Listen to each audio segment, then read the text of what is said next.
હમણાં હું માળિયા મિયાણા ગયો તો મોરબી સાહેબ 3 મહિના સુધી ન્યાય આવડું પાણી ભર્યું હોય અને મેં કીધું કોને ચૂંટો કે ધારાસભ્ય ભાજપનો, સાંસદ ભાજપનો, જિલ્લા પંચાયત ભાજપની, તાલુકા પંચાયત ભાજપની, સરપંચ ભાજપનો. મેં કીધું હવે રહ્યું શું અમારી પાસે બાબાજીનો ઠુલો. છતાં મેં કીધું ચિંતા કરવાની જરૂર નથી. 2 વર્ષ પછી આ મર્દના ફાડિયાઓ વિધાનસભામાં આવે છે. ભાજપને જેટલી તાકાત હોય એટલી લડી લો મિત્રો. તમારો સાથ હશે.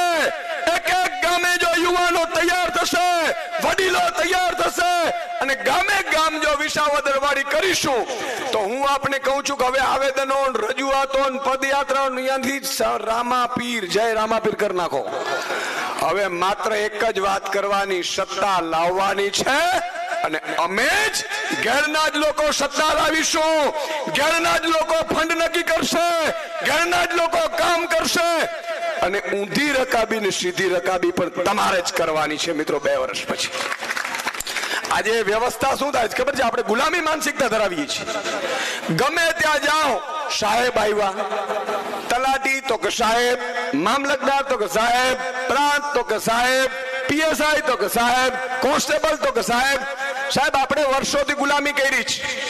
200 વર્ષ અંગ્રેજોએ રાજ કર્યા, મુગલોએ રાજ કર્યા, ડચોએ રાજ કર્યા, ફિરંગીઓએ રાજ કર્યા, ક્યારે આઝાદ રહ્યા જ નથી. અને અત્યારે ભાજપ પડા રાજ કરી રહ્યા છે અને કેવા ડરાવે. જાઓ જો પ્રશ્ન પૂછો તો બેને, અને એમાં ખબર પડે ને કે ભાજપ બદનામ થાય એટલે હારા કોંગ્રેસ વાળાને ફોન કરે. અલા હે કોડાઓ, તમારી અમે વિસાવદરમાં બેની જોઈ લીધી માસિયાઈઓની. સાચું કે નહીં? પણ મિત્રો ચિંતા કોઈએ કરવાની જરૂર નથી.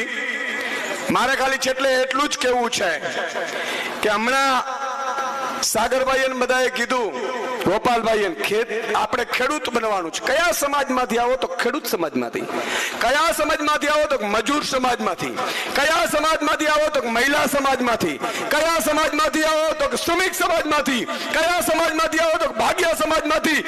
આ રીતે ત્યારે કરશો ને એટલે જ્ઞાતિની તેતરો કામ નહીં કરે આપણી પાસે.